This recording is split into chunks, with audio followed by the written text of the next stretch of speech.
রমজানে মাঝে মাঝে তারাবির নামাজ ছুটে যায়। যদি আমার তারাবির নামাজ ছুটে যায় এতে কি আমার রোজা আদায় হবে বা রোজার পূর্ণতাতে কোনো সমস্যা হবে কিনা? ভাইরা আমার, রমজান মাসে তারাবির নামাজ না পড়লে আমরা অনেকে মনে করি যে তার রোজাতে বোধহয় অসুবিধা হবে।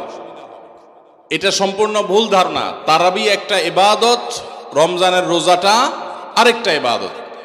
যেহেতু তারাবি না পড়লেও রমজানের রোজা হয়ে যায়, তাহলে তারাবি পড়ার কি আর দরকার আছে?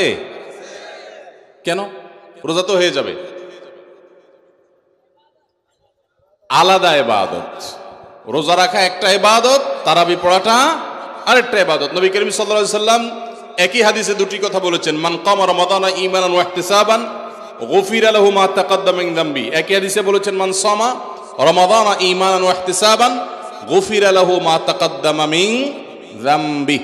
যে ব্যক্তি ঈমান এবং ইখলাসের সাথে রমজানের রোজা রাখবে, আল্লাহ তার পূর্বের গুনাহ মাফ করবেন। যে তারাবি পড়বে তারও পূর্বের গুনাহ মাফ করবেন ইনশাআল্লাহ। এজন্য ভাইরা, তারাবির নামাজ পড়তে হবে। এটা সুন্নাহ, গুরুত্বপূর্ণ সুন্নাহ, সাধারণ সুন্নাহ না। নবী সাল্লাল্লাহু আলাইহি সাল্লাম ছাড়েন নাই, সাহাবীরা ছাড়েন নাই। কোনো ওযর ছাড়া তারাবি ছাড়া যাবে না। জামাত ছুটে গেলে একা একা হইলেও পড়বেন, কিন্তু কোনো কারণে পড়তেই পারলেন না, সফরে আছেন, ট্রাভেলে আছেন, বাসে ছিলেন, ট্রেনে ছিলেন, নাইটে সফর করেছেন, তারাবি পড়তেই পারেন নাই, ইনশাআল্লাহ আপনার রোজা হয়ে যাবে। তাই বলে তারাবিকে অনেকে অবহেলা করেন আজকাল, যেটা তো সুন্নাত, না পড়লেই কি। এই অবহেলাটা আরেকটা দোষের। তাহলে আমাদের মধ্যে দুইটাই সীমা লঙ্ঘন। কেউ মনে করেন তারাবি না পড়লে রোজাই হবে না, এটা হলো বাড়াবাড়ি। আবার অনেকে মনে করে তারাবি না পড়লেই বা কি, এটা হলো ছাড়াছাড়ি। এই বাড়াবাড়ি এবং ছাড়াছাড়ির মধ্যে আমাদের থাকতে হবে। আল্লাহ আমাদের তৌফিক দান করুন। হুজুর, রমজান মাসে কন্যার বাড়ি থেকে ছেলের বাড়িতে ইফতার না পাঠালে শ্বশুর শাশুড়ি গালমন্দ করে, এমন অবস্থায় কি করা উচিত? কন্যার বাড়িতে কি ইফতার পাঠানো উচিত? আপনার কাছে জানতে চাই।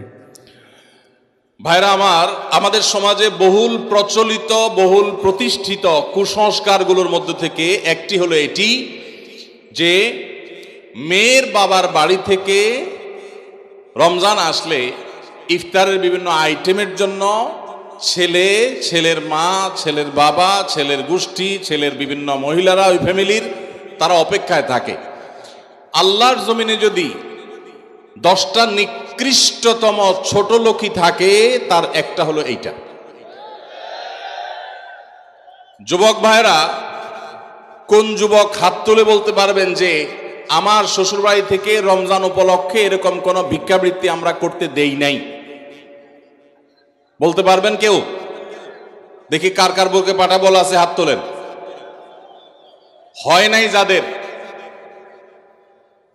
বাবাজি, আপনি হাত তুলছেন, আপনাদের আমল তো এগুলো ছিলই না। আপনি হুদাই ক্রেডিট নিচ্ছেন কেন? এগুলো তো নতুন, আমাদের দেশে নতুন ফিতনা শুরু হয়েছে। এই দাঁড়িয়ালা ভাই, আপনি হাত তুলছেন কি বুঝা? বলেন বলেন, কি বুঝে হাত তুললেন? আপনার শ্বশুরবাড়ি থেকে ইফতার আসে নাই? হ্যাঁ, আসে নাই? বিয়ে করছেন? হ্যাঁ, বিয়ে করছেন, শ্বশুরবাড়ি থেকে ইফতার আসে নাই? গরিব তারা, মানে কারণ কি? ভাইয়েরা আমার, এদেশ থেকে যৌতুককে ওলামায়ে কেরাম মিম্বর থেকে, মাহফিলের মঞ্চ থেকে ঝেঁটিয়ে বিদায় করেছেন, আলহামদুলিল্লাহ। যৌতুকের অভিশাপ থেকে এদেশকে মুক্ত করেছেন ওলামায়ে কেরাম। এক চেটিয়া অবদান এদেশের ওলামায়ে কেরামের এই কাজটা। যৌতুক চলে গেলে কি হবে? ইফতারের নামে যৌতুক এখনো বাকি আছে, এইটা আমাদের দূর করতে হবে কি হবে না? অনেক যুবক আছে, তারা বলে যে আমার শ্বশুরবাড়ির লোকেরা খুশি মনে দেয়। ভালো করে শুনে রাখেন, 2 নাম্বারের অপর নাম হলো এখন খুশি মনে দেওয়া।